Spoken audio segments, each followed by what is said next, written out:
Wednesday, everybody. Doubleheader Wednesday. Hump day, yes. But first of all, welcome to the Motor City Madmouth Show. Yes, you guessed it, the Motor City Madmouth with yours truly, the Motor City Madmouth.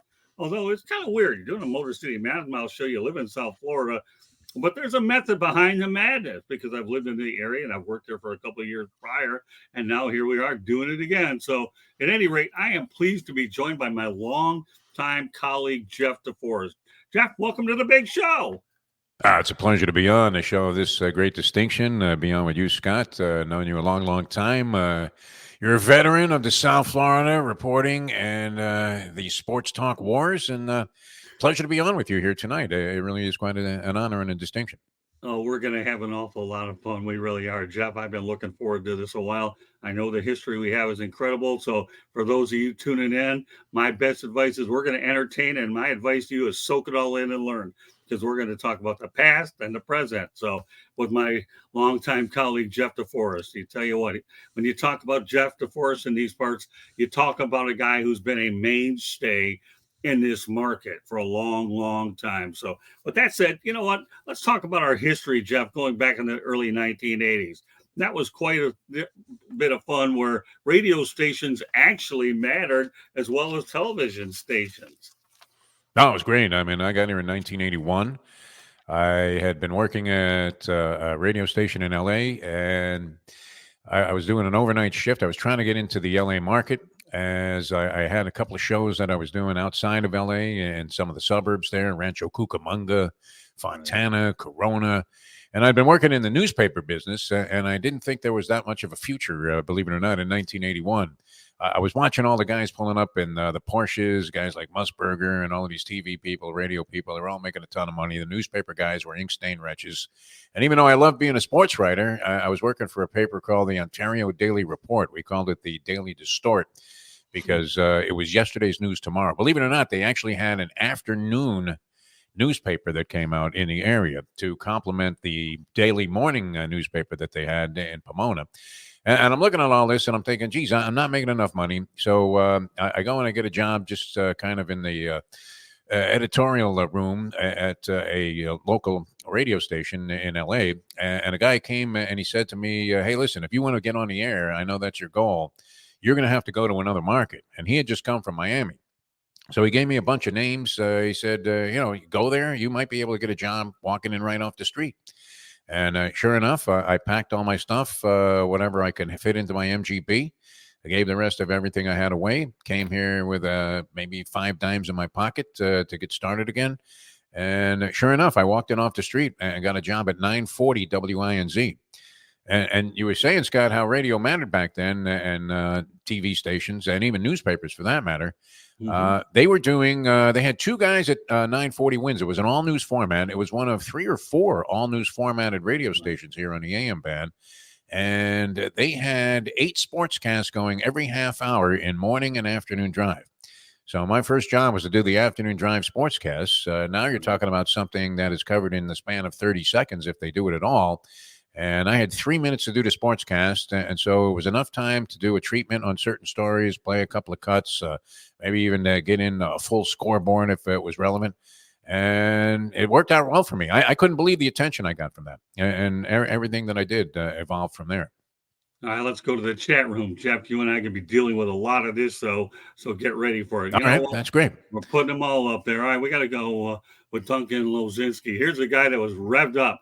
Let's get this show on the road. Yes, we did exactly that a little bit earlier. So what?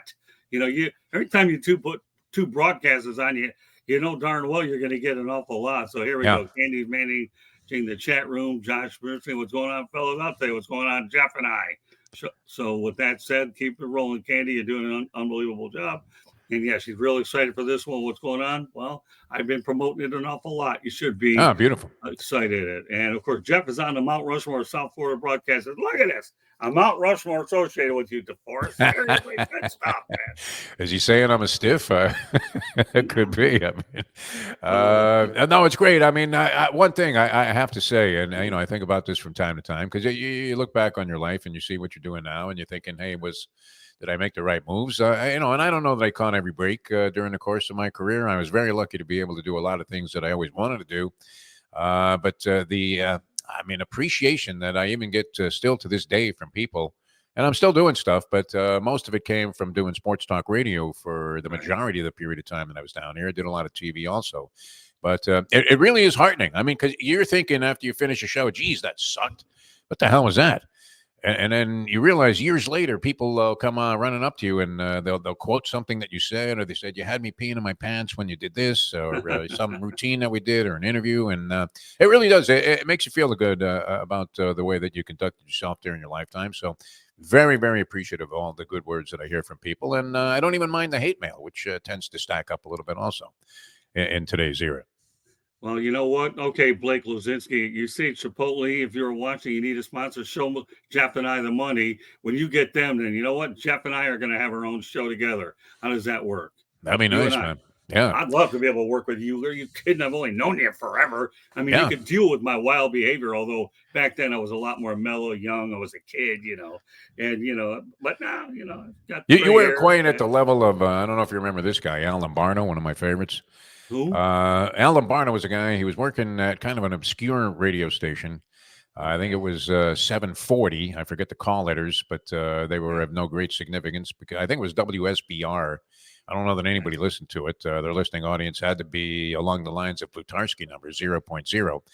But Lombardo was very aggressive. He was a New Yorker, and he was the kind of guy that would go to a press conference. And it was interesting that we met at that FAU press conference because I was teasing Leslie Visser to ask Dusty May. The FAU had won the game, and they'd blown like a substantial double-digit lead, and they ended up winning the game by 6.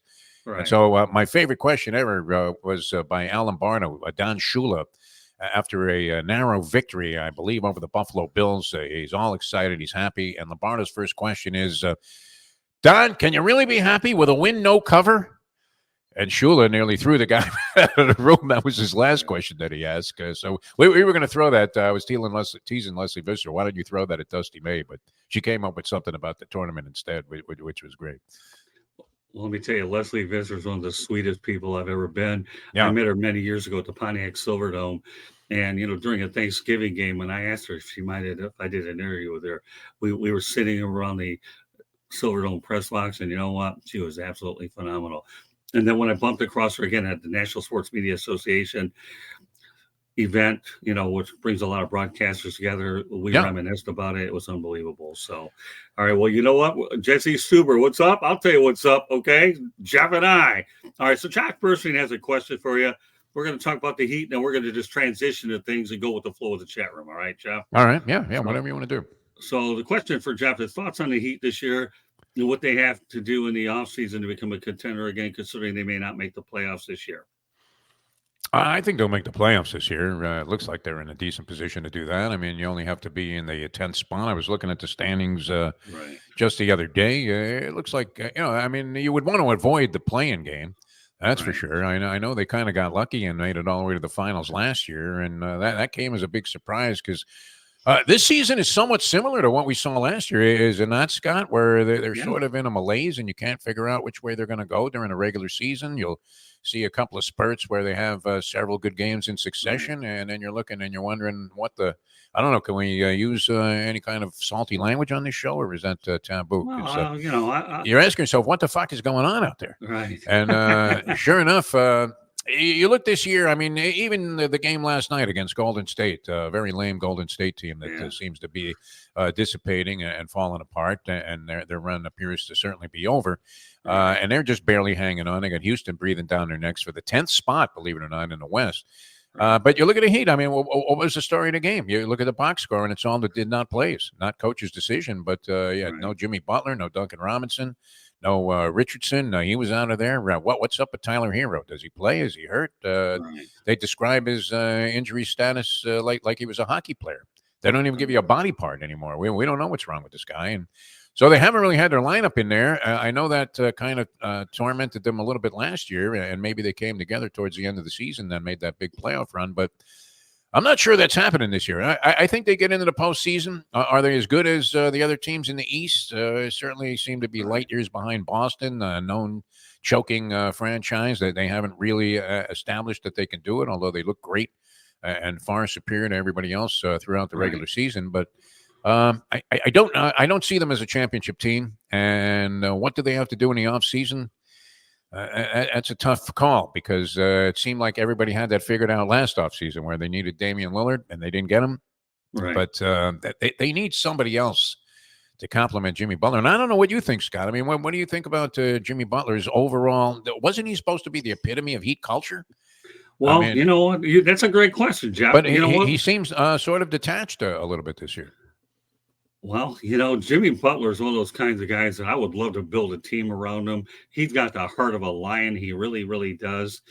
But again, the Miami Heat, they extended Eric Spoelstra, so they certainly can identify a good coach when they see him. You know what? I covered the Detroit Pistons for a lot of years. I'm going to tell you right now, and that's when during the good old days, when the bad boys existed. Yeah, and they always I enjoy watching these two teams go at it.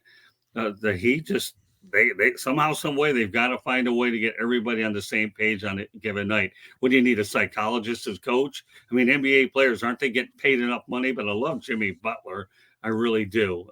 So it's, to me, what's happening to them reminds me of Batman. Okay, we're going to call it the Riddler, okay, or the Joker. That's what we're looking at, right?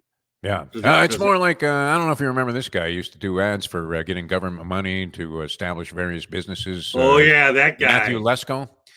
Shouldn't the Heat come out on the court with a jacket with question marks all over it? Because I don't know that they're going to be able to provide us with answers. And I think they'll go into this next offseason.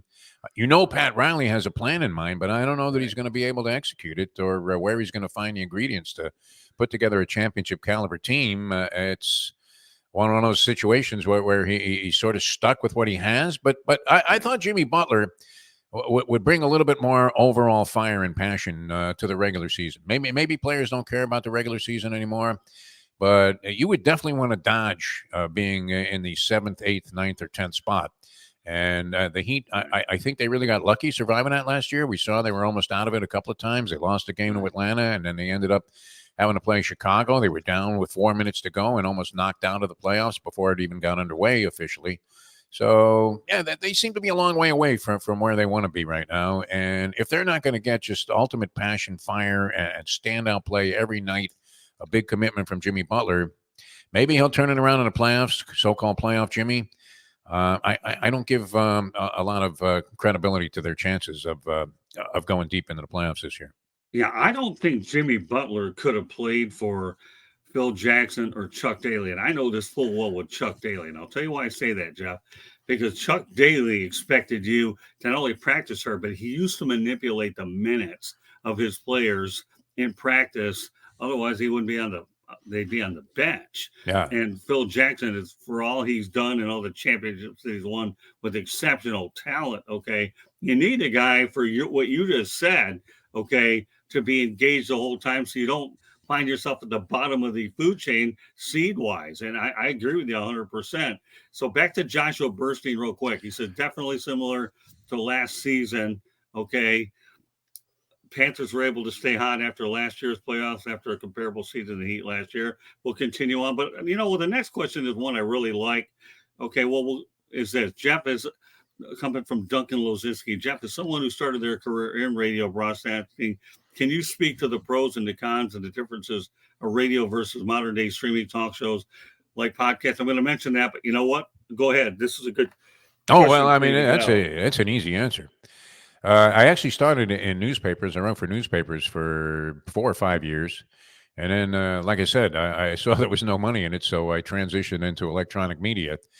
But the simple answer to that question, radio is dead. DEAD. I mean, it's dead on arrival. If you look at what's happened, I mean, even in my last venture, I was doing a deal at 940 WINZ. Ironically, I ended up where I started after about a 30-year hiatus. And my partner and I on the show, a gentleman named Mike Lubitz, had been doing really, I thought we were having as much fun as we'd had in the business. It wasn't like we were getting any support from the radio station, but we were working on kind of a barter basis where we were getting free airtime. We had to go out and sell our own ads. So that was fine. I mean, that was an arrangement that I had learned about very early on in my career in doing radio, and it's essentially what you have to do right now with these podcasts and the streaming. Right. And so we were doing fine. We were bringing them a great local show, and sure enough, there was a corporate decision made outside of Miami where the Fox people wanted to enhance this new show that they were putting out in the morning that featured Brady Quinn and a couple of other guys. So in the span of a week, we went from, hey, you guys are doing a great job. Really good to have you on the radio station to that meeting that you never want to have where the program director calls you. And this was during COVID. So we weren't going to the radio station. At least I wasn't. And the call came like before my last word. It even hit the delay. The program director rarely spoke to me at all for some reason, and I liked it that way. And she's calling. I thought, okay, this can't be good news. And sure enough, and we were simulcasting our show on a Palm Beach station. We were doing, a great service for these guys in terms of providing free programming. And they tell me they're going in another direction. And you know how that goes. I don't know if you've ever been fired. If you haven't been fired from a radio job, then you probably weren't in the business very long. But right. And you're thinking to yourself, hey, I can go in that direction. What's wrong with me? What do you want me to do? But they wanted to enhance the value by having a major market for their national show, which was going to bomb anyway. Right. And so my friend, and I say this all the time to my buddy Mike, who got canned with me on that one and still works with me today on our streaming. Right. I said, we're the only guys that were ever beaten out for a starting job by Brady Quinn. Can you imagine? Wow. No kidding. But that's the direction of the business. They don't care about the local audience anymore, and it's reflected in the results that these radio stations are getting, because where the sports stations used to dominate in South Florida, where we were getting tremendous ratings when I was at WIOD and 560, WQAM, right. All of those years, sports was doing real well. And then all of a sudden, if you look, they're at the bottom of the rankings in every Nielsen rating book. And you went from having 4 or 5 sports stations in town now down to 1. Essentially, in a major market like Miami, you have 3 local shows, which tells you what the status of the business is. So it's a good time to get out. I would start streaming right away. Buy yourself a little camera setup and get involved in streaming, and you can kind of carve out your own career, which is a nice aspect of what's happening today. Great question, Duncan. All right, Josh, I'm going to take your questions as we go along and go ahead and include them with a lot of the topics, because it's good that your questions. I like the way you do this. You got a lot of audience participation and stuff. Oh, fantastic. I think that's why I tell you, when you ask me the length of the show, you know what? I say it can go longer, but I live by the chat room, and we'll keep these things going. And Joshua is a guy that I'll be developing as time goes on. You want to talk about a guy that wants to learn the business. Joshua has made his mark in the chat room and does an unbelievable job. I've known him for a while. Yeah. I like to develop guys. My first job in the business was at WXYZ Radio in Detroit as a producer for a sports talk show. And then I went on to do a lot of other gigs with George Eichhorn, my colleague as well. So, Josh, here's what we're going to do. You say you have a question for me. What do you think VR goggles are going to do to change the way spectators view sports from their homes? You know anything about that one? That's a good question. I don't know that I have any kind of definitive or credible answer for that, because I'm not even really familiar with this stuff. But I'm not a technical giant when it comes to some of the new things and innovations. Now, are you familiar with this? Because I really couldn't answer that question. I'll be honest with you. Until Josh brought it up, I didn't even know what it was. Yeah. So. Sorry, Josh. I'm not inclined to walk around the house with a pair of goggles on that alters my state of mind. I've had many drugs that have done that, but never with a pair of goggles, Scott. That one's new to me. All right, so Josh, I got a 2-part question, okay? And that it'll pair up with the top broadcast of the market. But first, though, I'm going to play the name game with Jeff DeForrest. Yeah. All right, the name game. First of all, give me some comments about Sonny Hirsch. Here's a guy I got to know really well. And I love Sonny, big baseball guy. We know he's a Miami Hurricanes guy. Sonny and I spent counsel at the time. But talk about Sonny Hirsch. Sonny, he was one of a kind. There's no doubt about it. Legendary University of Miami voice, and had done it for years and years and years. And, of course, we know that Sonny liked to gamble a little bit. And it's funny that you bring him up, because I was doing a show today, and one of our weekly features is a segment called All School with the great Tony Segreto, who is, of course, a legendary broadcaster. He comes on with us every week on a Wednesday, and he brought up the time that Sonny Hirsch, of course, was involved in a little bit of bookmaking, or so it seemed. That was asserted. And so he had his parents, Tony's parents, had called him and asked him if he could get a bet down on the Kentucky Derby. And so he said, sure. So who did he know who could get a bet down on the Kentucky Derby? Sonny. So Sonny makes the bet for him, and I think it was like 20 to win on the horse that ended up winning the Derby that year. So his parents, Tony's parents, are all excited because they're going to get back a couple of $100.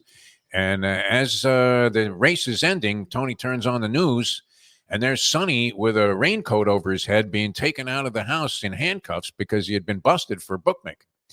Now, he eventually was, I guess there was no consequence of this, and the situation was resolved without him suffering any kind of punitive aspect of it. But it happened to me, the same sort of thing. It's funny that he brought that up because I don't know if you remember the Sun Cruise or these 3-hour cruises that used to go out. You could gamble for outside the 3-mile limit. Matter of fact, I do remember those. Yeah, the cruise to nowhere. So the Sun Cruise at one time under the late Gus Poulos had a sports book very briefly on there. They were kind of challenging the parameters of the laws of Florida, figuring, okay, well, we'll take sports action while we're out there outside the 3-mile limit in international waters.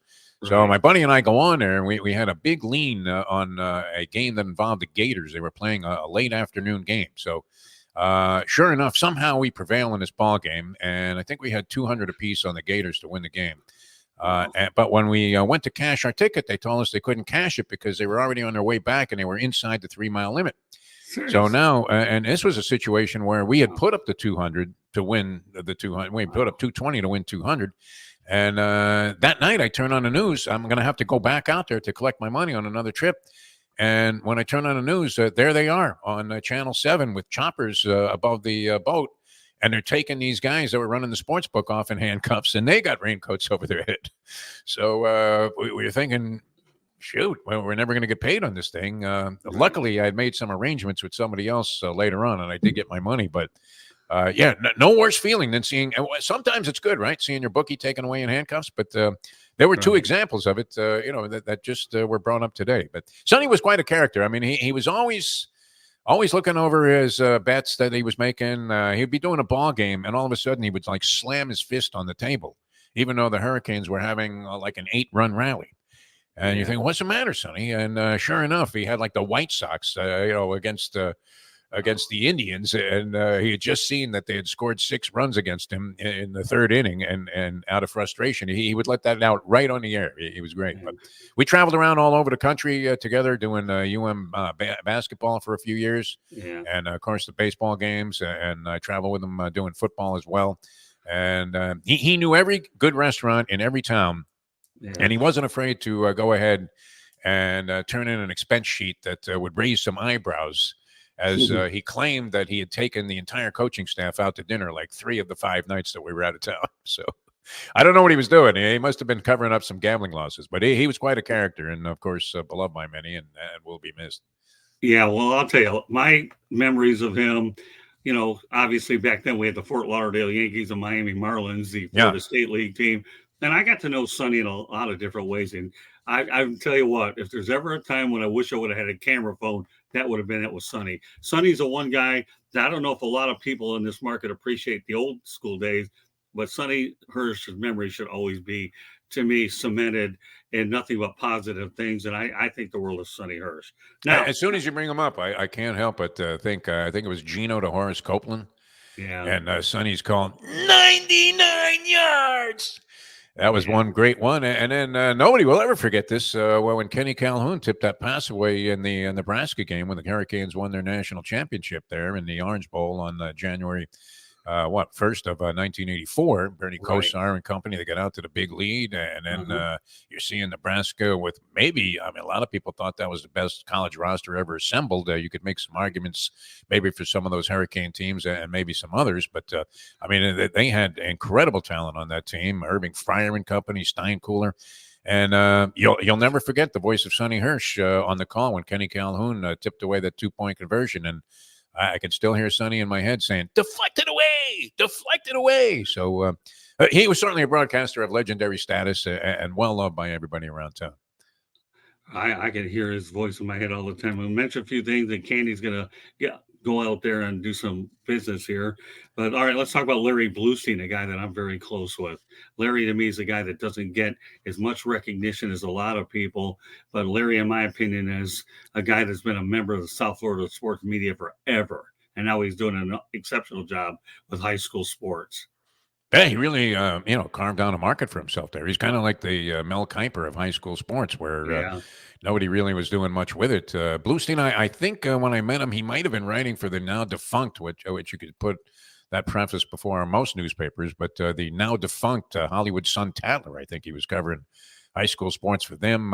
Always considered an expert, and he was one of those guys, Scott, that I always admire, where they know so much about their sport that you just have to be amazed that he could know things in the levels of minutia and obscurity that he knew about. You could name off just about anybody, talk about some kid that was a third string long snapper from Belgrade, and he would have all the details about him. So very thorough. I think he thrived because he stayed with this business and was recognized so commonly by everybody around the country as the expert on high school players here in South Florida, and maybe nationally as well. But yeah, probably the single greatest authority on local high school football. And let's face it, when Howard Schnellenberger, part of that whole thing that happened in 1983 and the early 80s, what was that Schnellenberger pointed out that South Florida was the hotbed. I mean, one of the greatest places to recruit talent.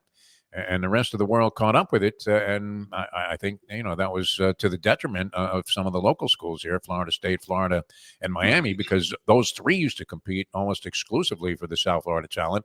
And then all of a sudden, you would look around and go, hey, is that Nick Saban over here at St. Thomas? What is he doing here? And so, Bluestein, he was brilliant at what he did, and still is today, I believe. Every now and then I see him on TV, so he's still going. Yeah, I see him. In fact, let me tell you that he ended up going to the Hallandale Digest, my former paper, and then began to work with the South Florida Sun-Times. And he worked with his uncle, Peter Bluestein. And the Hallandale Digest was a place where I got my main start and met a lot of people like you and everybody else in the business, because I was able to go to games, and then I got to feel for the area as well. So yeah, Larry's done unbelievable. What he's done carving out, like you said, Jeff, a niche in this market with high school is nothing short of incredible. All right, I'm going to mention a few more names. We're going to turn over to Candy. He'll give us about a minute. Okay, but let's talk about Rick Weaver, voice of the Miami Dolphins. Hey, Rappy Cactum. Rick Weaver, strange cat, man. I worked with Rick a little bit. And he was one of those guys that just really was the epitome of the old school play-by-play guy. He was the sports director at WIOD when I got hired there, although he didn't really have that much to do with the day-to-day operation of what was happening. He was pretty much exclusively involved with the Miami Dolphins. Had a great voice, and he had a slogan that is kind of hokey. He had all these corny phrases that he used to use and work into the game, but one of them was very graphic and very vivid when he used to describe a fumble, and he would say, that ball slipped out of there like a wet watermelon seed. But he didn't seem like the most approachable of guys. He was one of those guys that, you get guys in the media sometimes and you think maybe they're a little bit full of themselves, although he was a decent enough human being. But did seem to be a guy that projected an air of not necessarily superiority, but that, he thought he was the shit. And so dealings with him were always pleasant, but not necessarily the kind of guy that you were going to go and have a drink with after the ballgame. Okay, well, you know what, we talked about betting a little bit. There ain't anybody in this market bigger than Hank Goldberg, and I did get a photo with him over at the Florida Derby. But Hank Goldberg was a good friend of mine. I really, really liked Hank. I think he died a couple of years ago when he was living in Vegas. Yeah, but 2 years ago on his birthday.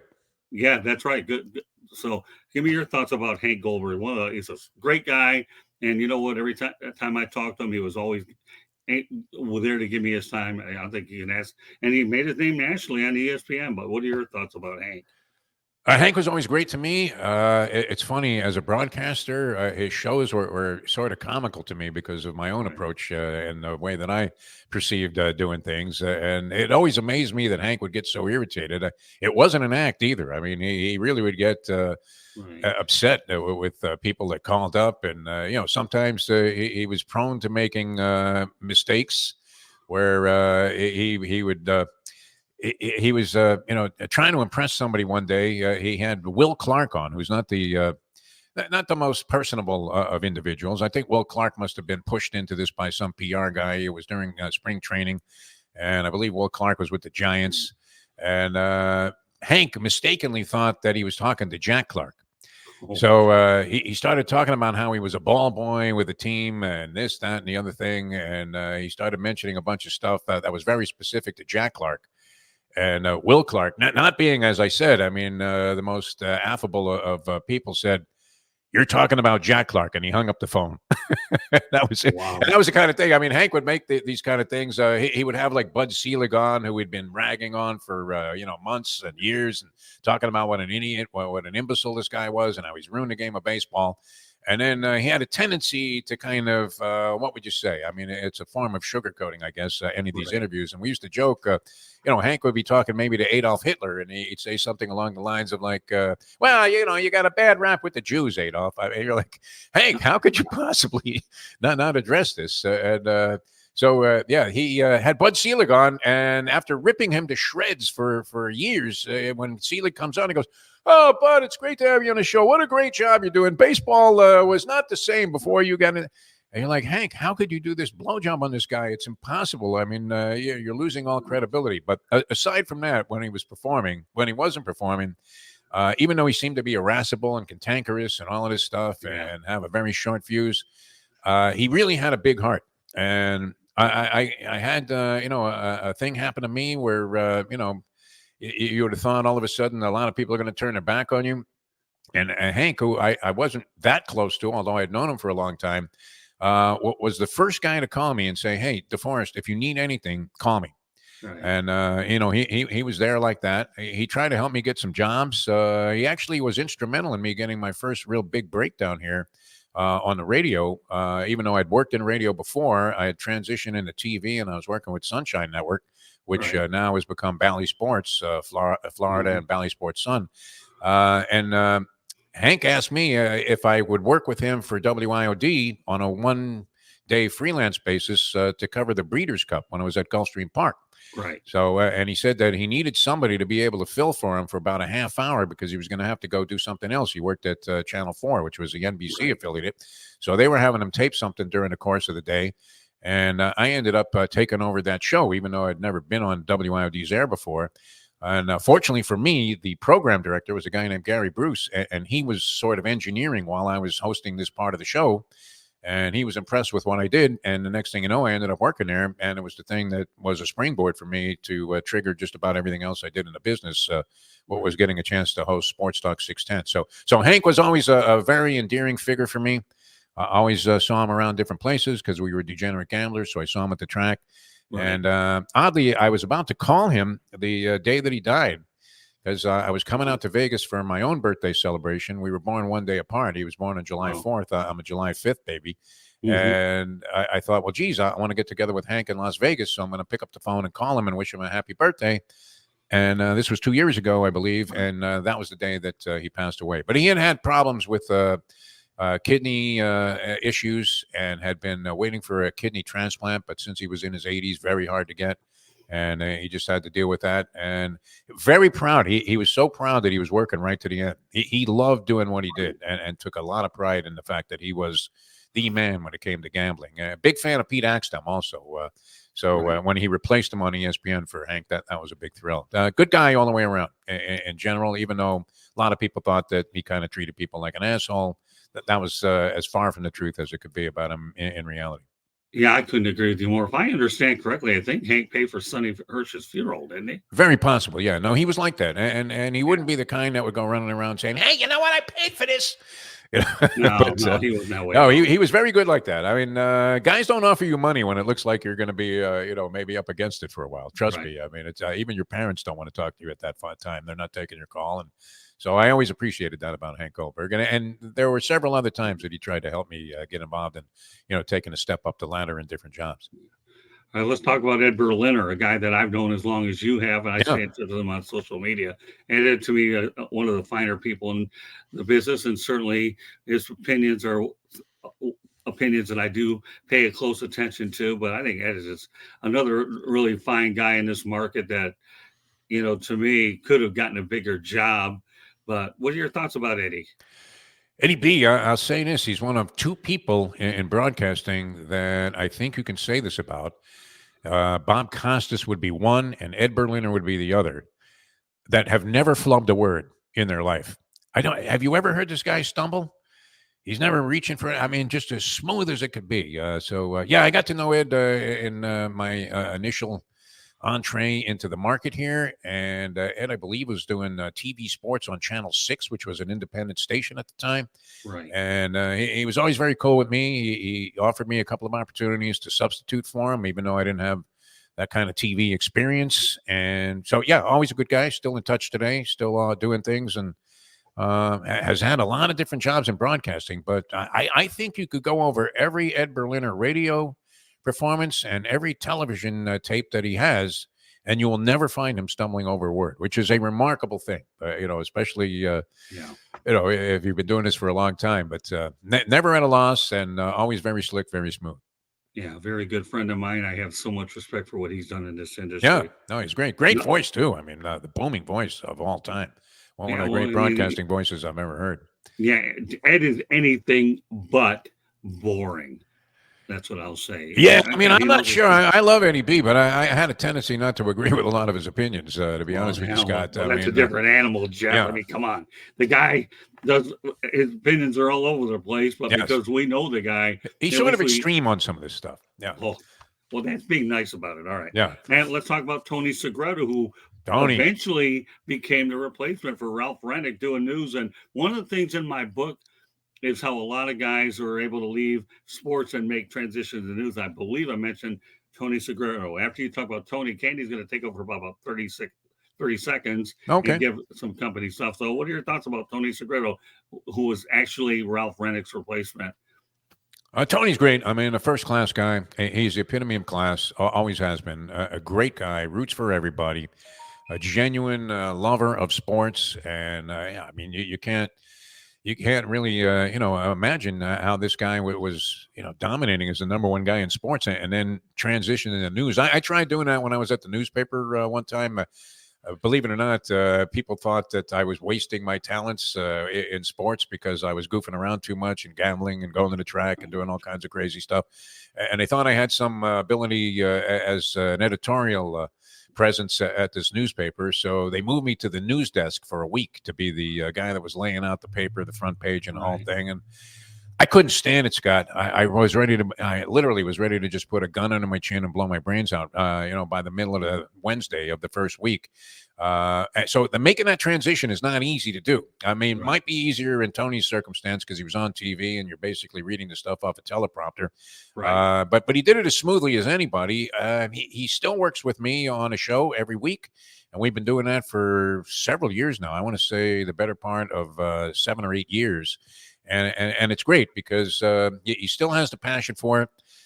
One of those guys that's willing to help anybody, any young guy, and anybody comes up to him with a question, he never blows them off. And his closeness, his relationships in town with the top sports stars were, unparalleled by virtually anybody else. He was in there with Shula, with Marino, with Schnellenberger, and he was as tight with any of these people as anyone, and always conducted himself with tremendous. Just like I said, the epitome of class and dignity.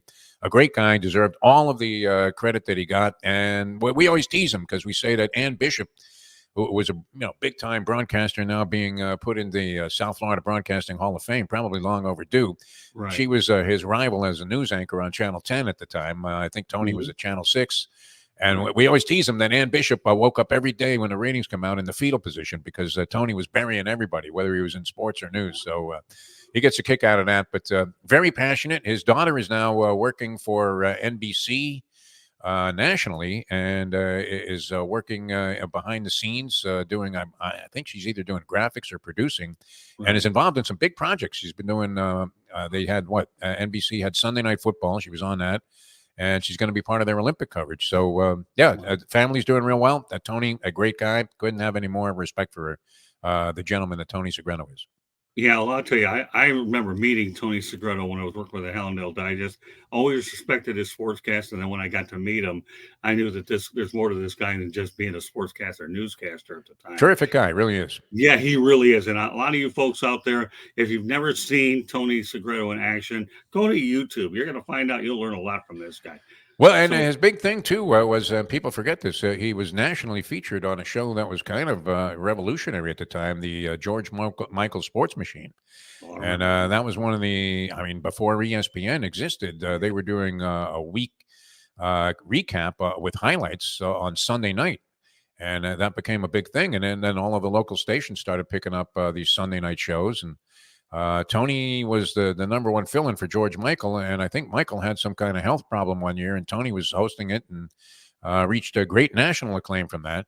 He's interviewed presidents. I mean, this guy's been all over the place, and really has always distinguished himself in the most honorable of fashion. Yeah, I think if you're ever going to find a top 10 list of broadcasters in this market, there's no question Tony Segreto should be on. Oh, he might be right there at the top when it comes to sportscasting. All right, I'm going to turn it over to Candy real quick. Candy, take over for about a minute, and we'll continue on with our show. We have a busy chat room, and we're going to have address Joshua Bernstein's question about top local broadcasts on the market. But Candy has a business to take care of. All right, take it away, Candy. You are listening to the Motor City Mad Mouth Show with Jeff DeForrest. If you see the red subscribe button in that lower right-hand corner, please hit it. Like us, share us with all your friends, family, anybody that you think would be interested in this show. Monday nights, we do a baseball show. Tuesday nights, a football show. Wednesday nights, Scott does an interview show, Motor City Mad Mouth, and then we do Sports Exchange, where you can have any kind of sports on it, from cornhole to basketball to baseball to football. We cover them all. Thursday nights is normally Pundit's Pundit and Fire Up, where we have a special segment called My Town, where we talk about what's happening in my town. If you like to listen to podcasts, you got it. We're on it. iHeartRadio, Apple, Google, wherever you get your podcasts. If you have show ideas, you can always email us, southfloridatribune@gmail.com. If you want to sponsor or advertise, call Scott, 954-304-4941. One thing Scott has recently done is he wrote a book. We're going to put it up there, Lessons from the Microphone, Tuning into the Enduring Wisdom of Visionary Leaders. It is available on Amazon, Kindle, or Barnes & Noble. Back to you, Scott. All right, Candy, thank you very much. We appreciate it. That was brilliant, man. I love that. Great job by Candy. You know, she's unbelievable. I'll tell you one thing. She's a jack of all trades, this woman. You know, she's carrying you, Scott. Let's face it. I mean, we saw her at the press conference. I mean, she's making all the contacts. She's making all the moves. She was fantastic. So it was a pleasure seeing you with her there at FAU that time. Oh, that was incredible. Let me tell you something. All I am is a broadcasting talent. I do a lot of writing and help do the tribute, but without her putting it up on our content on the website and her doing what she does, there are times I have to do it by myself because she's busy during the day with her day job, but she's unbelievable. All right. Well, you know what, Jeff? That's good to have that support. You know, when I start my broadcast in the morning, I get started about 8:15. We start doing our first broadcast. And my wife, you know, if she's, you know, upstairs, you know, every now and then she'll scream, "Hey, can you keep that down?" So I'm not getting the same kind of support at home that you're getting, Scott. Believe me, it's a lot easier to operate in the circumstances that you're in than it is to always find this hostility. Maybe that's part of my own doing, though. You guys have to have a good relationship for her to be as dedicated. Come on, how long you been married for? Well, I mean, do you want to add them all up, or you just want this one episode here that I'm in right now? You just tell me. Let's see. I went 8. I went 10, and now I'm in my 8th year again. So a total of 26 years divided by 3 women. That's 8. What is that? 8 2/3. So that's my average run with marriages. Haven't had the greatest luck in this circumstance. In fact, I was going to name my boat "Horses and Divorces," because if it wasn't for those two things, I would have had the boat a lot sooner. That's funny. Yeah. All right, Joshua, thanks for waiting. All right, so Jeff, let's talk about some local broadcasters. But do you remember a guy named Andy Lascano back in the day? Yes, vaguely. Yeah, well, I mean, he wasn't here that long, but he was an early influence in my life and emphasized hard work and all that. So yeah. So all right, let's go to Joshua's question. Who do you see as the top broadcasters in the local market?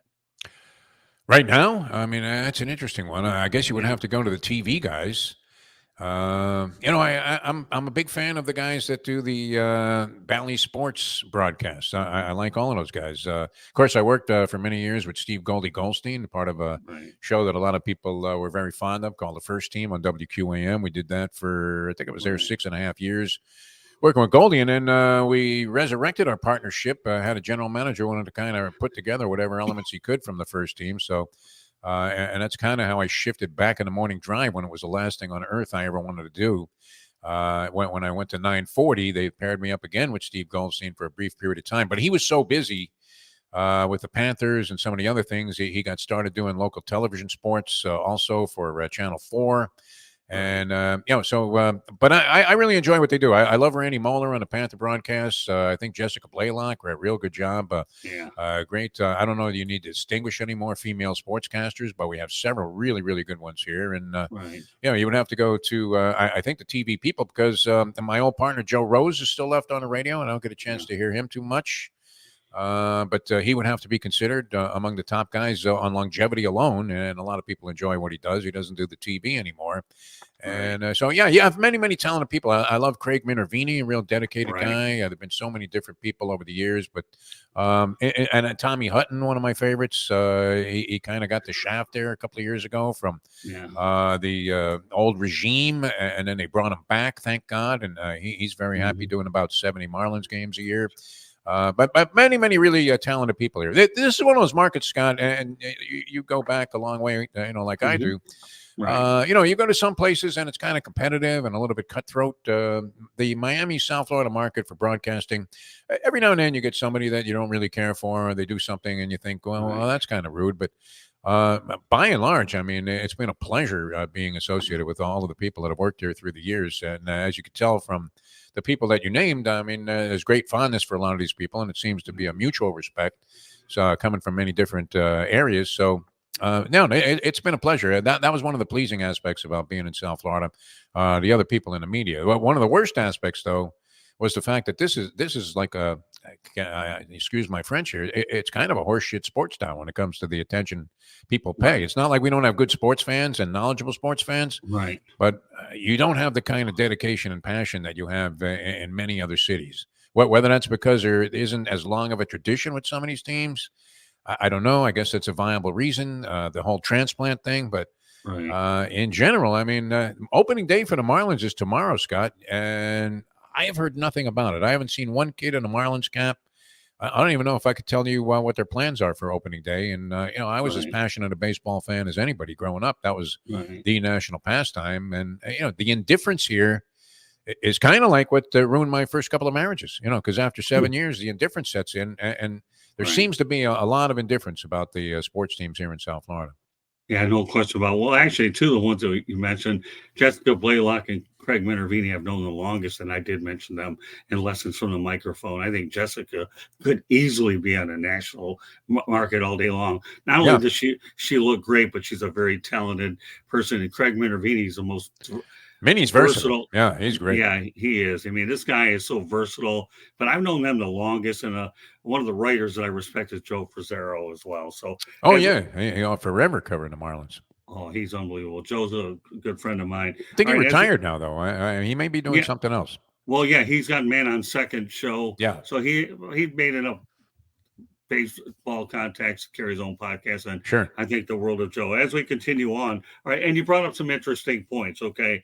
Describe how things have gone for you over the last 40 years. So have you ever contemplated, going to another media market? I know we could go on forever on this subject. Yeah. And I don't care. I mean, I own the platform. So, we'll go as long as we need to make sure we get through everything. But tell me what it's like the last 40 years. And have you ever contemplated going somewhere else? It always strikes you. The thing that's great is, this is a terrific place to live. So it would have been nice maybe to make a score on something. I've had some national exposure on both the radio and TV. Right. Did a lot of national boxing broadcasts on TV. And for a while, I was working on the Nick and Artie show. I don't know if you remember this. This was a production of the Fox people. And it was it was Artie Lang who was the star of the show. Right. Nick Catalda or something, and Artie Lang. So I used to substitute for them, and I thought, wow, this is going to be my calling. I was starting to make a move there. I was getting some steam going on a national level on the boxing broadcast. Had a couple of offers that fell apart to maybe do that as a full-time thing. Would have been great. But, yeah, what's tough is your local market. If you've been in a city like we have for 40 years, do I really know everything about the Dodgers? If I moved to L.A. and became a sportscaster there, the people naturally would figure that you are up on the entire history. I mean, this is something that's irreplaceable. And for anybody that was, you mentioned one of the gentlemen on the chat line was looking to get into broadcasting, and seemed like some of the questions were geared towards, hey, how can I do this?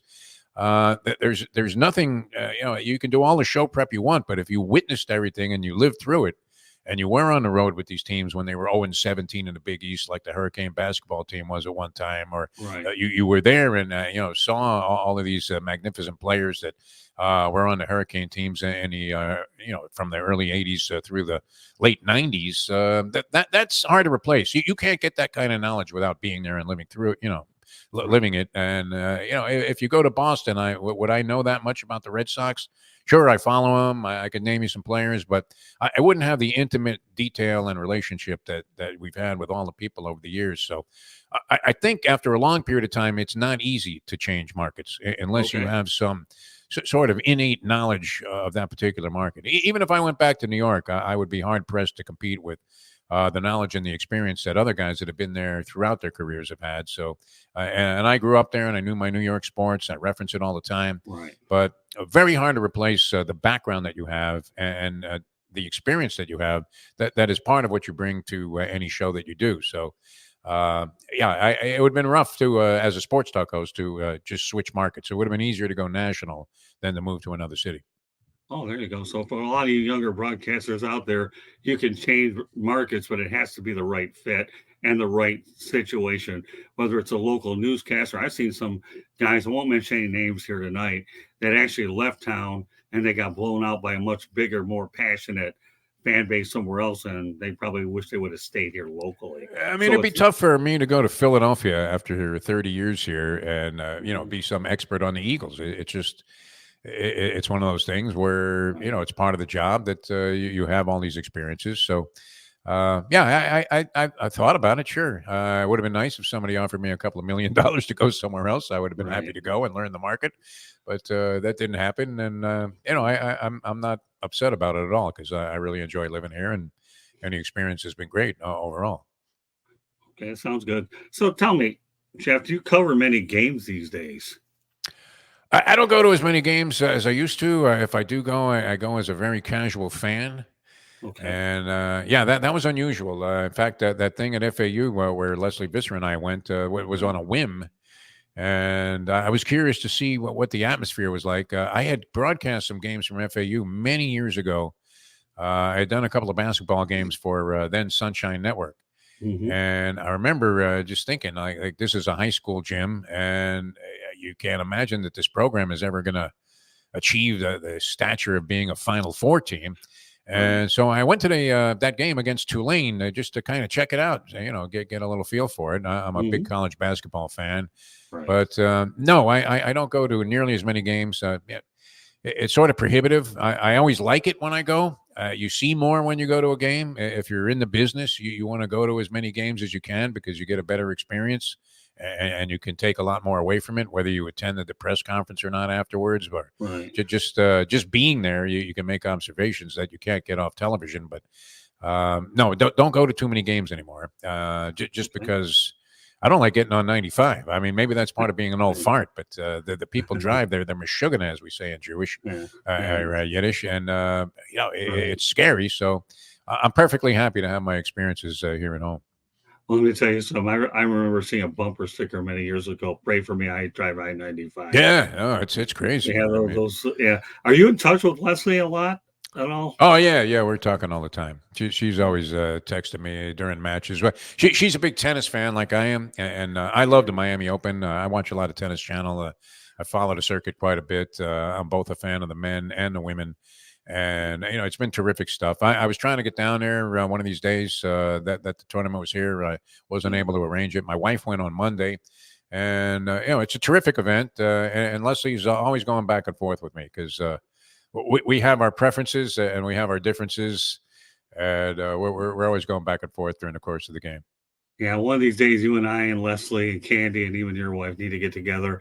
I know a great restaurant locally that we can just shoot the breeze and have a lot of fun for sure. All right, Sounds so good. now as we approach, this generation of PR people, have you noticed a change in the younger generation of a PR communication people? I have, and I have to tell you, I don't like it because it seems like when you bring on the new people, one, they either don't return emails, and I'm too old to sit here and try to prove myself to a younger person when I had great relationships with the previous regime. But what have you noticed? It's not nearly as personable as it used to be. I mean, I was very lucky, and I was talking about this the other day because of this Ohtani story. That when I used to cover the Dodgers for the various newspapers I worked for in California, they could not have been more of a first-class organization. They had a guy running the show there. He was I think he was the president of the team or vice president of the team named Fred Clare, who had been a newspaper guy. And I couldn't believe the accommodations and the things that he would go to help us in our coverage of the Los Angeles Dodgers. It was great. It was a kinder, gentler era. I mean, you used to get to know these guys. I was never really a jock sniffer, Scott, but, you couldn't help but end up having relationships with a lot of these players. You don't see that today. And even, we have a great relationship. I'll give you an example, and this is not to single anybody out, but we have a great relationship with Jim Larinaga, the basketball coach at the University of Miami. And if we call Jim directly, he will always come on our shows. It doesn't matter what the circumstances are. He could be, on his way to the court for the Final Four. And if we call him, he'll let us know whether or not he could come on a show or not. But we always try to go through protocol because we try to be professional about this. And you'll go weeks without getting a return email or any kind of return phone call, a text message from an SID who is 25 years old or whatever. Right. And you're thinking, this guy loves coming on with us. He likes the way that we approach basketball. He knows that I know a lot of old school stuff. And we have some things in common from the past in terms of players that we knew and even played against. And he's been shielded, from a thing that he really doesn't mind doing and likes to do because these PR people are just like a roadblock. The worst ever, honestly, was the Miami Marlins. They had some of the worst PR relationship people that I've ever seen. Really? Even the guys that you were friendly with that were difficult to deal with. And it's changed for the worse. There's no doubt about it. The people are not nearly as responsible or accommodating, and it's one of these things where you're asking yourself, well, what's wrong with these guys? We're giving them free publicity. We essentially are a free advertising arm for all of these sports teams. Right. Why would you want to shut out the media? It's crazy, but nothing like it used to be in the day. And it's one of the reasons I was attracted to some other sports that are out of the mainstream because they do treat you well and they welcome you to come out there. Boxing is like that. Horse racing is like that. They're more than happy to let you talk to all the big stars or make arrangements for you. And some of these professional sports have really become very shielded and guarded in the way they approach the media. Well, you could not have given me a better answer than you just did. It's the truth, yeah. No, I know it. And again, folks, while we're here to entertain you, of all the shows I'm going to do, and I'm glad we're going to do this whatever time we need, because this is a show that I think that any young broadcaster or media person, you need to watch this one multiple times. Jeff and I are giving it to you straight. No, we really are. I mean, so some of the best PR people I've dealt with locally, now we're talking about locally, Chip Namias is a close friend of mine. Chipper was the best, yeah. Oh, he is the best. He's number one. But then also Harvey Green was great. Harvey, great. For the Dolphins. In a difficult spot. Yeah, I mean, it wasn't easy for him to take care of everybody, but he always made you feel like, okay, I'm gonna try to do what I can to help you with what you need. And one guy that doesn't get any publicity, and he should, was Ron Steiner of the Miami Hurricanes. Here's a guy, talk about one of the nicest guys I've ever done. And again, I'm just talking about a few here locally. Katrina McCormick of Florida Atlantic is unbelievable. But they did a great job. I was very impressed with that press conference and the way it was run. Yeah, but she runs a good ship up over at FAU. Yeah. But then there's some other ones I won't mention on the air because I don't want to, you never know if they're paying attention to what we're doing, or they leave a lot to be Well, maybe they desired. might need a wake up call because I mean Yeah. we're speaking the truth here, Scott. No, you're right. Now, the one sport that you did mention that I really gravitate to, and I just got done with a couple of weeks ago, Jeff, is the 12 hours of Sebring. And Okay. I covered the Rolex 24 once. I had my third one. And one of the guys who never gets any publicity, but I'm going to make sure he gets it tonight, is Ken Breslauer over at Auto Sebring. racing was always great like that. That was one of the reasons they became so popular. Well, but Was, this is a they different were form of very much fan friendly, and they were aware that hey, we're going to have to be a little bit different. We're not going to be able to just blow people off because we feel like it, right. And they couldn't go any more out of their way to help you out. So yeah, auto racing, a lot of its popularity was based on the way that they treated the fans and the media. And they couldn't have been any more cooperative. If you wanted the biggest stars in the game, it wasn't impossible to think that you were going to get a chance to talk to them exclusively in a one-on-one interview. And they do a great job. There's no doubt about it. Yeah, no, I've done NASCAR, but one of the things I've really grown into, though, Jeff, is IMSA. Okay. And then you talk about the endurance racing. These people are unbelievable. And one Kane guy that I forgot to mention, I'll mention now, who's been really good thus far. You never know if he'll change later, but my experience of it, that's been good, is Cameron Gorby. And I've really had some pretty good working relationship with Cam. But, again, I've only known him a few years, and so far he's been great. And I hope our relationship continues. But again, folks, this is a lesson that you have to understand, that I could sit in my book. I talk about some of the best PR, and a guy up in Jacksonville by the name of Dan Edwards is a guy, to me, is actually going in the Hall of Fame anyways. Chip told me about that recently. You won't ask for a nicer guy than him, so I don't mind name dropping. I've heard some interesting stories about the Marlins. I'm not going to get into them, but in general, they've been horrible. Yeah. I mean, to their own detriment, because they're not getting a lot of attention anyway. Because, like I said, opening day is tomorrow. Nobody even knew about it. I mean, how is that possible? Well, we were the flagship station for many years of the Marlins at 940 during the time that I was working there, and we were amazed at how frequently they would just stiff us or have no regard whatsoever for our requests, and we were the only people that were trying to get them to do something. You're requesting players to try to help them out, and they're blowing you off and telling you they can't help you, and then after a while you just decide, hey, I'm just not going to do this anymore, and they disappear from the forefront. Let me try and hang up this phone here. Yeah, there you go. That's all right, no problem. So yeah, well, it doesn't help that their ballpark is where the Orange Bowl was, and your attendance isn't overly that great either. So now that we transition over to this, let's talk. Did you ever imagine, though, that this area is a place that you would have 4 major sports teams? I was surprised. I mean, I'll take you back to 1981. A very young Green DeForrest gets his first assignment, and I go out to the Dolphins training camp. They were training at St. Thomas. And I pull into this place, St. Thomas University. I pull into the place and I thought, oh, Jesus, I must have got lost here because I didn't know my way around the neighborhood that well. And I couldn't believe what a dump this place was. The Dolphin season ends, and I'm thinking, well, what's up next? I'd covered the Hurricanes football team that year, and they were just kind of coming into their stage where they were going to be prominent for a long period of time under Howard.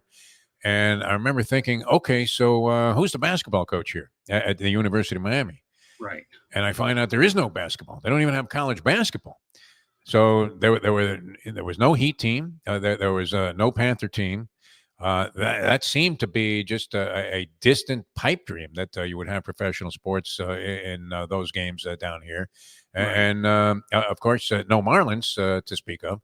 So, it was a bizarre sports scene. You had, these oddball things that you had to cover. It's kind of nice because now we have it all, where you had the 2 golf tournaments. You had Doral and the Honda Classic. You had the Grand Prix when Ralph Sanchez came on board there and got the Miami Grand Prix going. And you had all these ancillary events. And then Butch Buchholz put together the tennis tournament, the Miami Open. And those were really the mainstream things that we had to cover until these pro teams came on board. So, it was that was a dearth of activity here in South Florida. And it was kind of a surprise to me. It was an awakening because I had just come from the L.A. market. And I grew up in New York, where you literally, you have 2 pro teams in every sport. So it did seem like it was a vast wasteland here in South Florida. But nice to see that we've eventually caught up. Yeah, the amazing part about when I first arrived, when you did, we both came at the same time, that you had dog racing and then you had highlight, which... Yes, we used to cover highlight, believe it or not. Yeah, I Yeah. still haven't figured out what highlight is. I'm about as familiar with Highlight's a great highlight. sport. Great sport.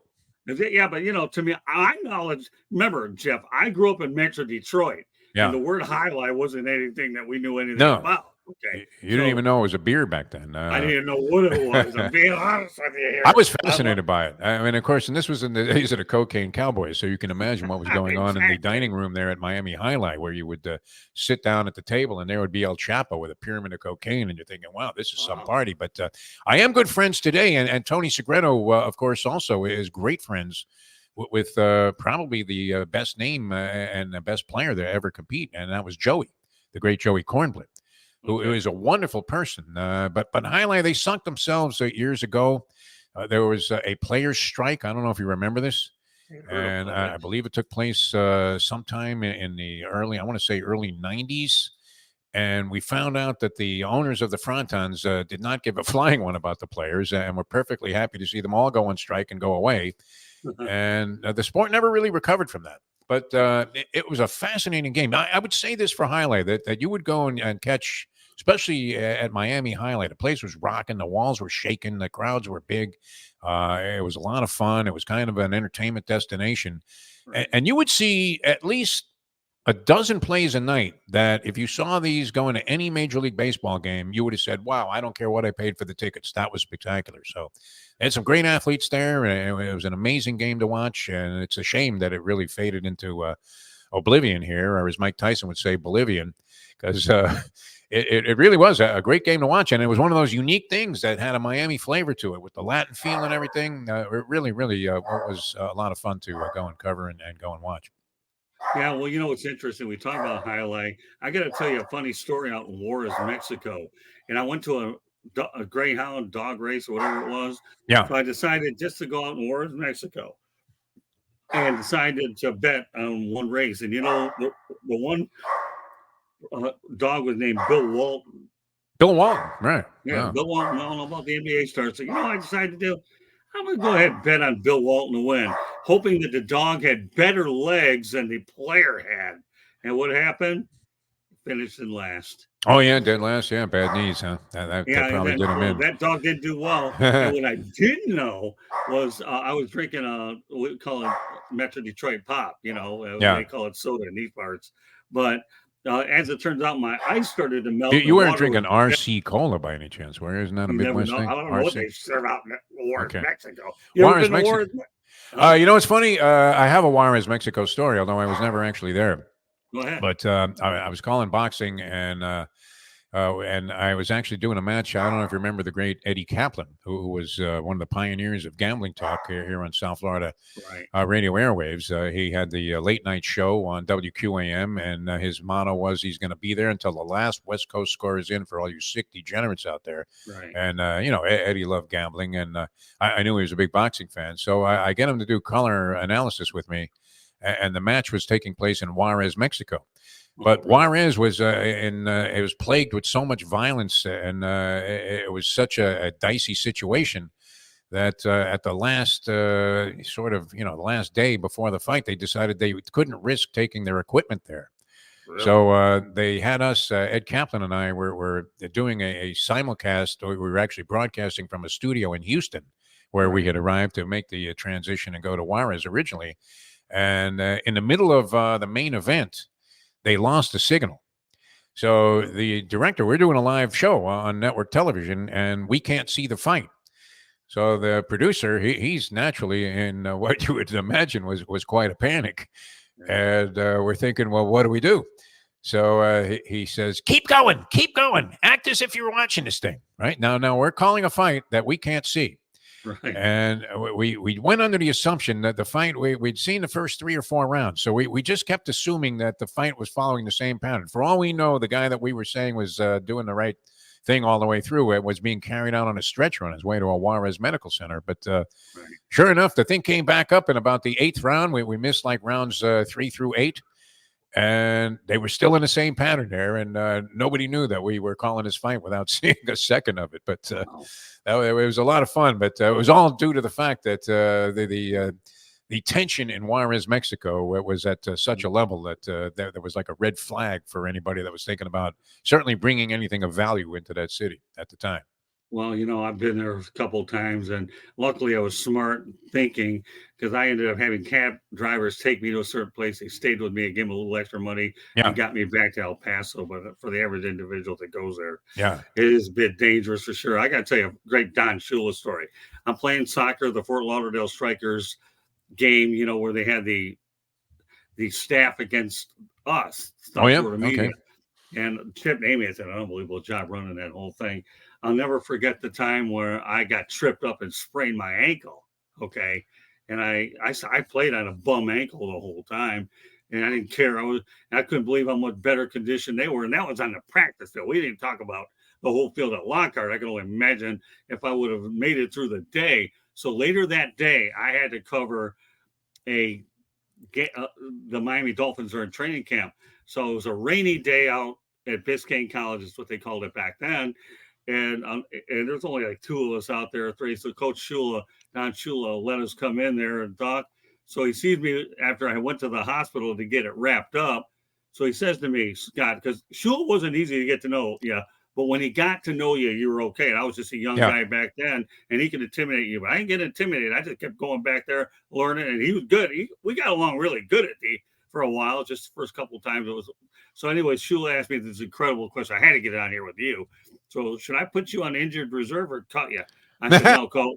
Oh, but that if you got inside of Shula, he'd give you that kind of thing. Yeah, no, he was great. He really was. So what was surprising to me, Scott, was when I was first covering the Dolphins, that Shula used to sit down with the press. You talk about a kinder, gentler press back then. And Harvey, Chip, I think, might have been the PR guy at the time. Yeah. Shula would come in and sit down at the lunch table and shoot the breeze with everybody. And just talk casually, and that's the way that I got to know him, and he was always great with me like that. If he respected you, then even if he didn't, he was cordial enough and accommodating enough. But if he respected you, you could kind of tell that he felt that he trusted you. I have a funny Shula story about. Well, he liked me as time went on, and let me just give you the answer to that question. I said, Coach, I'd rather you put me on injured reserve. That way I'm a member of the team. And then he smiled at me. Yeah. And then I would pick his brain for advice and how he would go ahead and use players' strengths and not get them to do anything that they couldn't do. And I've taken that lesson for life. All right, go ahead. Let me hear yours. Oh, I was going to just say it's kind of funny because Buddy and I had a little video company. We used to string for ESPN. They would send us out to local events there to get sound bites. And so you weren't really on camera as you were asking the questions, but they sent down the questions that they wanted the response to. So this was at a time where the Dolphins were struggling. I think this was the year where they went 6-10. And they send me out there. It was at St. Thomas. And they send me out there with my buddy, the cameraman, who I was partners with. And the first question they wanted me to ask Shula was, Don, is it fair to say that the game has passed you by? So I'm setting up with this interview, and I'm thinking, I can't ask him this question. I mean, you got to be kidding me. I know the guy well, and I don't want to tarnish my relationship with him. So I said, Coach, I didn't make these questions up. They just assigned them to me. So, and he looks at me and he says, well, if I don't want to answer it, you know what? I'll just take this stuff off and walk off. And I naturally had to shoot that first one at him, but he stayed with it and said that, that's silly and he doesn't listen to this kind of talk. But, rough way to start a conversation with Don Shula. Don, do you really think, he bristled at this whole notion that he was finished and that the game had passed him by. It was kind of like when they had the press conference and we were supposed to be led to believe that he walked into Huizinga's office one day and said, you know what, Wayne? I don't have it anymore. Why don't you bring in Jimmy Johnson to replace me right now? And you're thinking, there's no way that happened. I don't know what kind of BS they were trying to feed us there, but it was almost as bad as that Otani press conference the other day where he says he had nothing to do with the gambling thing. Yeah, I don't know. All I can tell you, Don Shula is a guy I've always revered. And when you got to know him, I asked him some questions about life. He was really good about it. And then again, when you're 18, 19 years of age, a guy like him, if you don't take anything about his wisdom, then you're totally, you don't have it.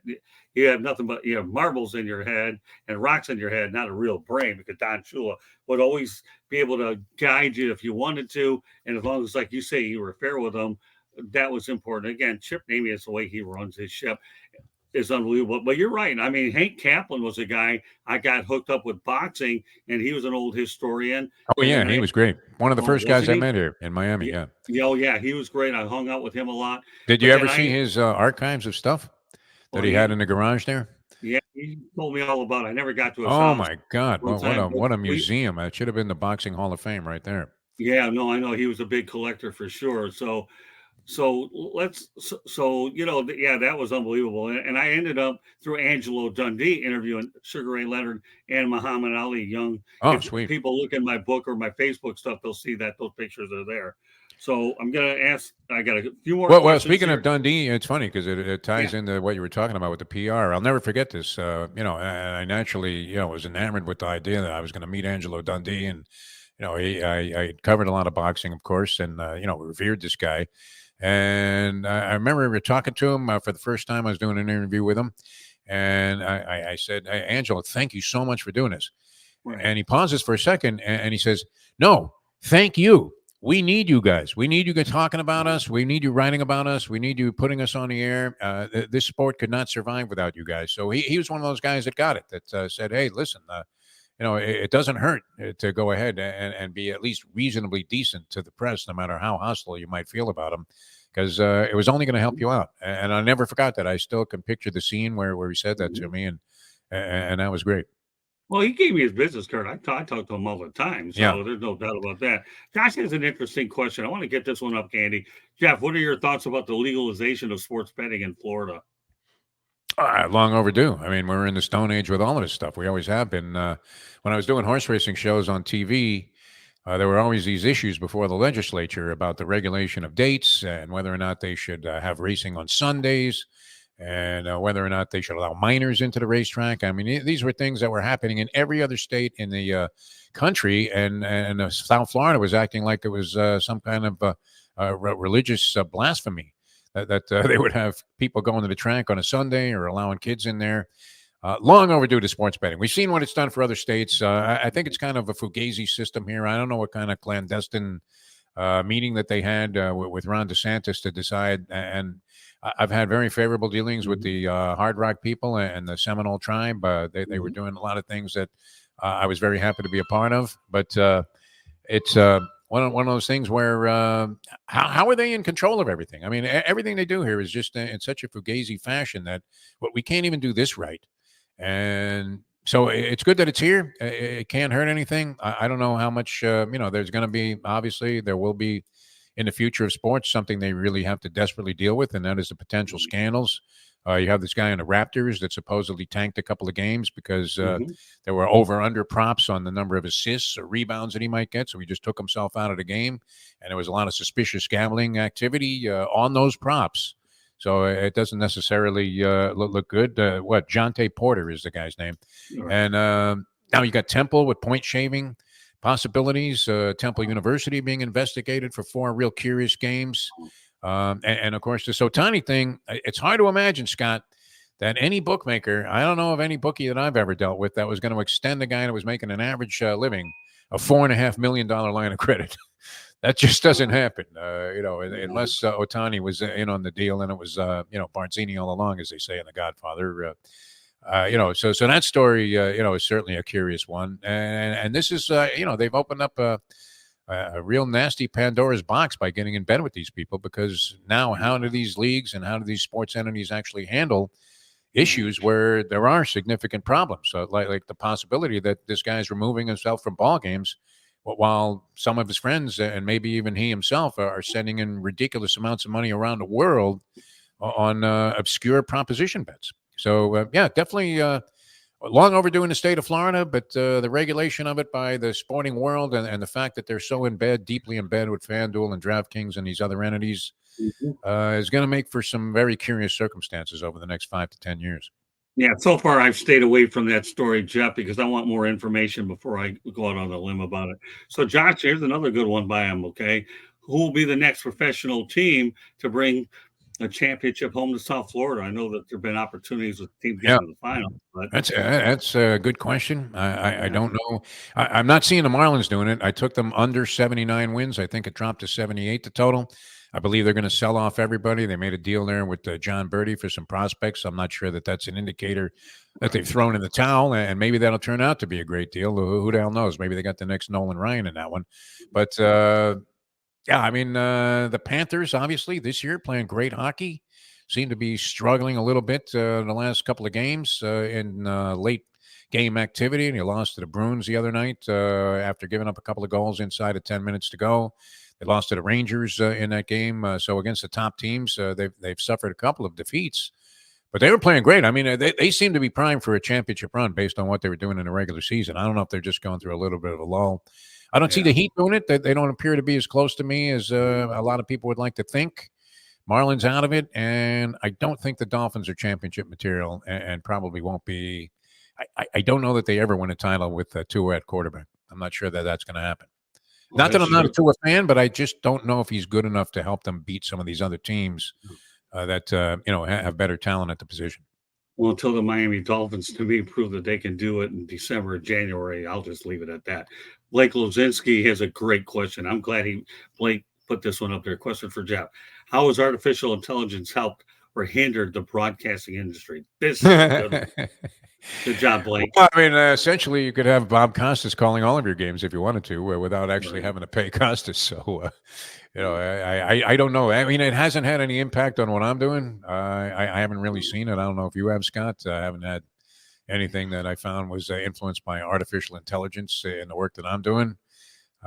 So I don't know what its impact is going to be, but I know it's been a frightening thing to a lot of people in different entertainment genres, and we've seen some resolution to it. I'm not sure if everybody's satisfied with what's happening, but I don't know that it's had any great impact right now on the sportscasting industry. Yeah, well, I often wondered about that. So as I continue to go ahead and navigate through the chat room, and I think it's been really phenomenal, let's talk about did the fact that you and I have been accustomed to old school media, which is what the premise of my book is about. How have you adapted to new school media, and what are you doing these days? I know that we had touched on this a little bit earlier, Jeff. Okay, and just everybody know out there, the Sports Exchange will follow the Motor City Mad Mouse show. I do have a policy on all of my shows. If a show is going well, the chat room is going well, then the other show will be behind like any other game that you would see on live television, but this show will go on and then Sports Exchange will follow. But getting back to this question, of course, Jeff, him and I could talk for 3 hours, but we figure we'll cut it down to maybe 95 minutes. Who cares? I mean, geez, I've only known this guy forever, but whatever. Yeah. So, but we can always do it again another time too, Scott. We'll always do. Yeah, but no, that's a good point. I'll probably bring on the Sports Exchange one time with more people asking questions, and I'll sit back and host it. But we have a couple more questions to go. So I'll go back to this again. You and I, as Harvey Green used to say, let's take a couple more, and then I got to get moving. Oh, so, yeah, no, I know. Yeah. Well, Harvey's the greatest, and I've already mentioned some of the best PR people. And again, though, you and I, it was just so cool to catch up with you over at FAU, and only to decide we're going to do this. And again, I always say the Motor City Mad Mouse show will always be the lead-in to the Sports Exchange because I have a great 1-2 punch. And I'm just glad to add you on this show, even though I'm living in South Florida. You don't forget your Motor City roots, because Detroit was kind to me. South Florida was a very important part of my life earlier because I got my first real exposure before I went to Tampa, returned to Detroit, and the list goes on and on. Buy the book, and then you'll figure out all my travels. So back to the old school media. How have you adapted to new school media? And let's recap what you've done these days. Well, I've been involved with a couple of different outfits, but I really enjoy it. I like this whole thing. It's amazing to me. You used to have to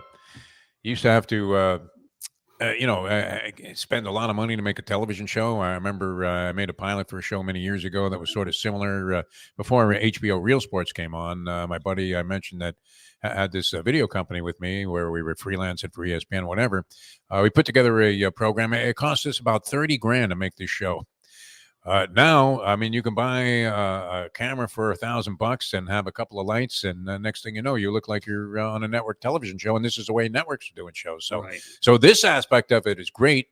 I believe you have a little bit of an edge if you have some experience previously in the media, so it's actually helpful. I mean, if you have some old school experience to be able to do this, because I think the people that'll end up capitalizing on this whole new opportunity that's out there where anybody could start a show at any time, and you don't know what's going to catch on. The goofiest stuff, is among the most popular things that are going. Look, people are going to buy this Jake Paul Tyson fight because the guy has a presence on social media, which I mean, it's not like he established himself by knocking people out in the Kronk gym in Detroit.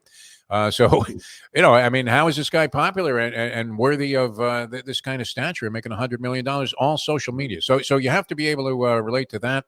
I think it's a lot easier to do stuff today. Whether or not you can do it and be successful with it, if you're looking to make money doing it, that's a whole nother thing. I learned very early on when I was working in California about the idea of selling your own time. So I've always been somewhat favorable to doing that and find it a better way to go, even with radio station negotiations or contract negotiations. If they would give you time to sell, that was always an asset because the money was coming directly to you. It wasn't being carved up by the sales department, the management team, money going here and there, and you would see a small, pittance of a percentage of it.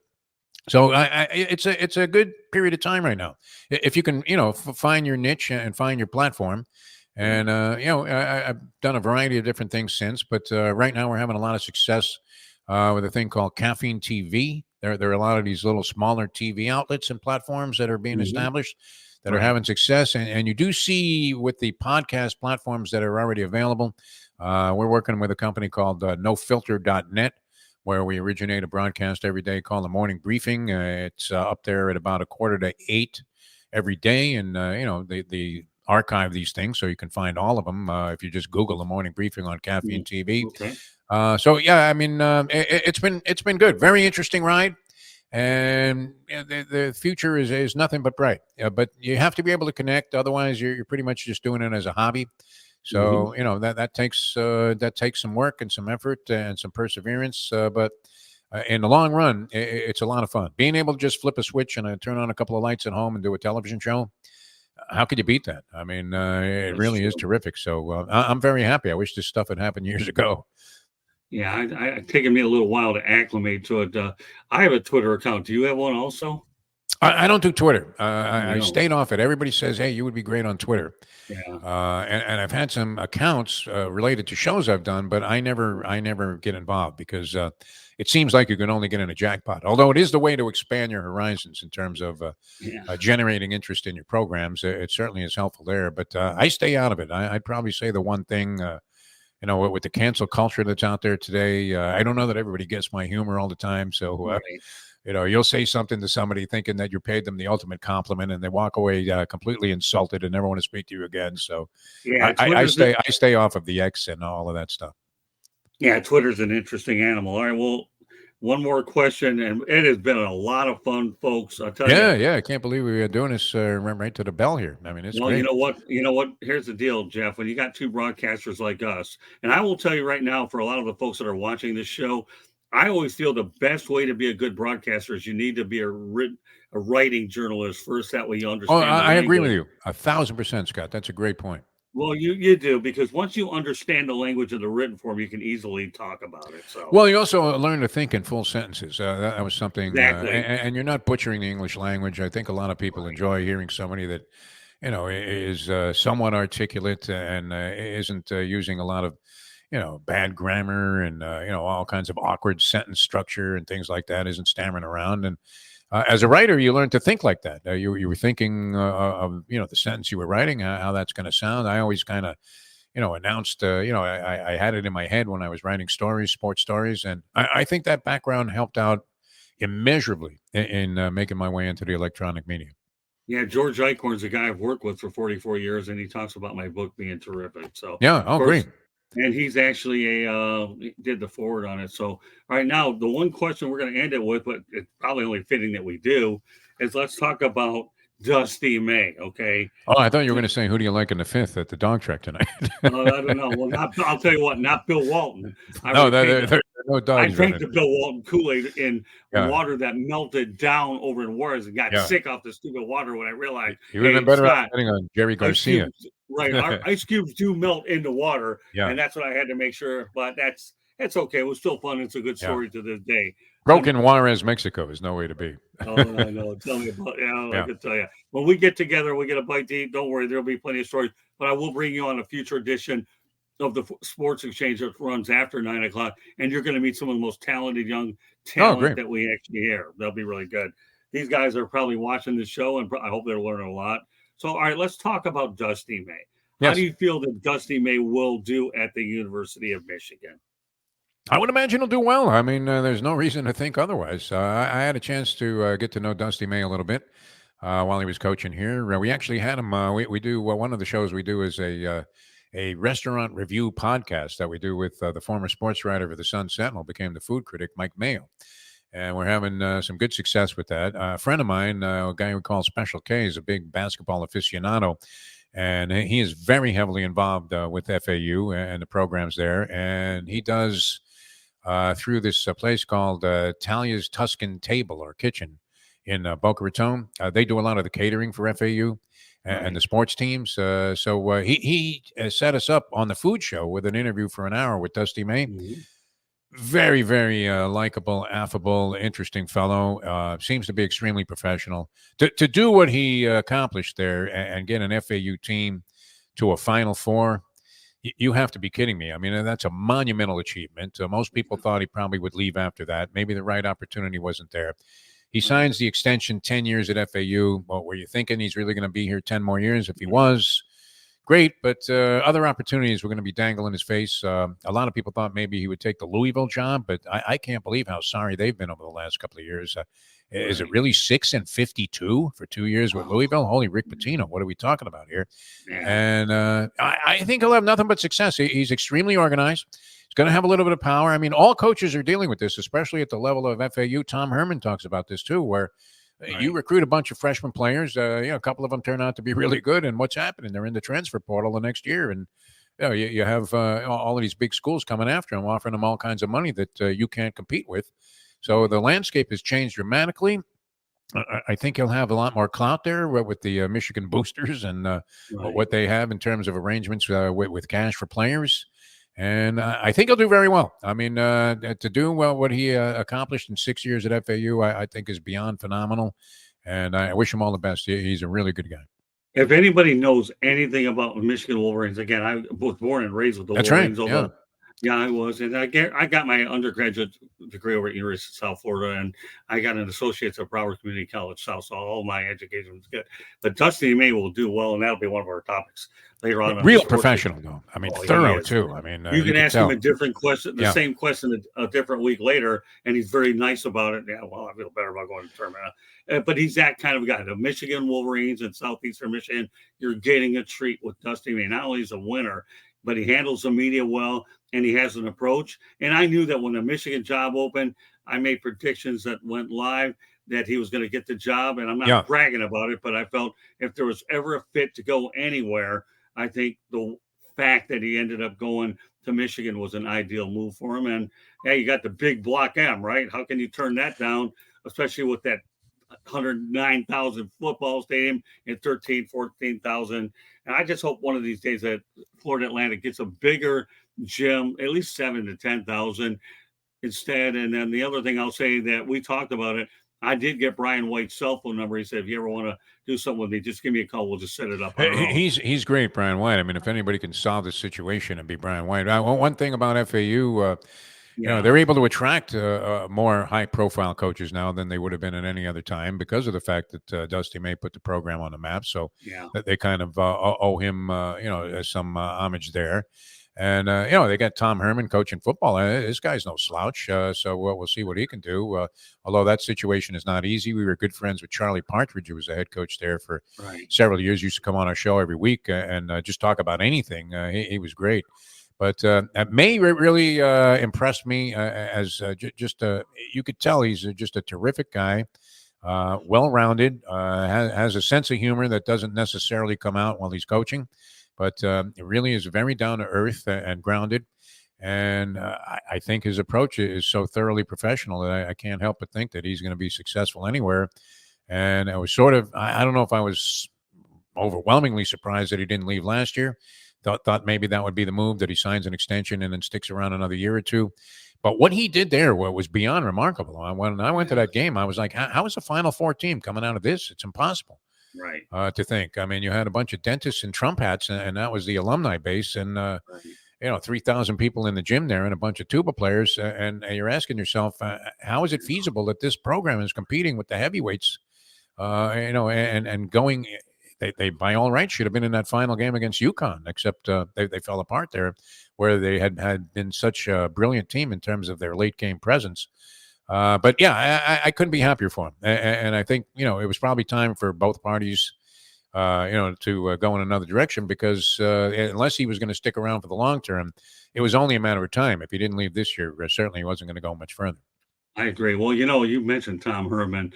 See this hat, the Motor City Madmouth? Yeah. When he saw this hat over at a press conference, and Tom was, and I ended up getting him a hat, and I'm going to present it to him over after the spring football game or somewhere around there.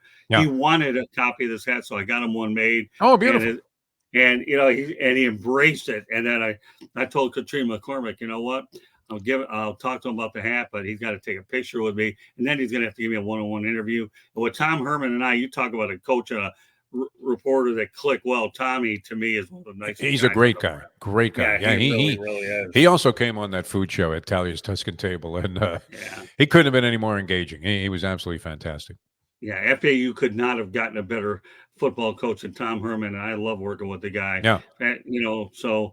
But, again, I think Dusty will do well. But Tom Herman, I'll tell you what, this guy, if anybody can get FAU on track and build a program to his liking, it's him. And remember one thing about Tom Herman, though, he's coached the big programs. So the likelihood of him staying, I think, is a lot better when you've been there and done that, versus one that's craving to get there. I tell you what's, I mentioned Charlie Partridge, and he was very happy as a defensive line coach and assistant head coach at Pittsburgh under Narduzzi, and he was having good success there. He put a lot of guys into the pros and was very highly regarded. And he told us he just, the landscape of college football has changed so dramatically with the transfer portal and the way things are going that he actually opted to leave a job that he really, really loved. He was perfectly happy there, and now he's going to be an assistant with the Indianapolis Colts. And we're seeing that as a move that, you had guys like Chip Kelly leave a head coaching job to become an assistant. Very different the way that the game is being conducted now. And a lot of the guys that were in this game for a long period of time are not happy with it and feel like, hey, it's just a futile endeavor and it's defeating everything that they, believed in terms of the way the sport should be conducted. And now they find themselves looking to go elsewhere. All right, well, everybody, this Motor City Madmouth Show. My name is Scott Morgan. We're at the Motor City Madmouth. Pleased to be joined by Jeff DeForrest, my longtime colleague in sports media in South Florida, and known Jeff forever. I'm just glad to have him on the program, that we're able to talk and be able to not only reminisce, but talk about old school media versus new school media. So this show here tonight is designed to give you a perspective, to me, of both ends of it. And, I call this a textbook show because there's no way you can't learn it. And you definitely earned your way in my follow-up book, as well, Lessons from Media Part 2, which will probably come out later in the year after I get done writing it. And I think it goes back to what you said too, Jeff. I'm at a point now in my career where, for me, I'm going to pick and choose events where I know will be an asset to my next book, knowing I've done a lot anyhow. So you have to scale it back a little bit, adjust to how the new PR people are, and then pick and choose where you have the best relationship. Because I don't care what business you're in, if you don't have good relationships, you're in trouble. And I think that's important. And that's the one thing I can say about this industry. I've been fortunate enough to have good relationships with you, Ed Berliner, as well as a lot of people in the national media. And I think that these relationships, to me, are so priceless. They really are. I am so glad you joined us here on the Motor City Madmouth Show. And we will bring on the Sports Exchange probably after the NFL draft. I'd love to have you on so that you can teach some other new people about how things are. But meanwhile, Candy, why don't you give us one more break here, and then we'll get ready for the Sports Exchange shortly. So hang in there, Sports Exchange people. Candy's going to go ahead and do her thing. Lessons from the Microphone, a book that Scott wrote, tuning into the enduring wisdom of visionary leaders. He wrote it. It's about old school media, new school meets new school media. There's a red subscribe button. If you're seeing that red subscribe button, that means you have not subscribed to us yet. Why not? I don't understand. If you like to listen to the audio version of this show, you can hear it on iHeartRadio, Apple, Spotify, Google, or wherever you get your podcast. If you'd like to subscribe or advertise, call Scott 954-304-4941. If you have show ideas, email us, southfloridatribune@gmail.com. We have a website, www.southfloridatribune.com. Back to you, Scott. All right, Candy, well done. And we want to thank everybody in the chat room for their incredible participation. Yeah, nice job by those people. They were terrific. They were. Duncan Lozinski, George Eichhorn, Joshua Bernstein. Yeah. The list goes on. And I'll tell you, Jesse Stuber, we have a lot of good future broadcasters in this chat room. And I just like it when we get that type of participation.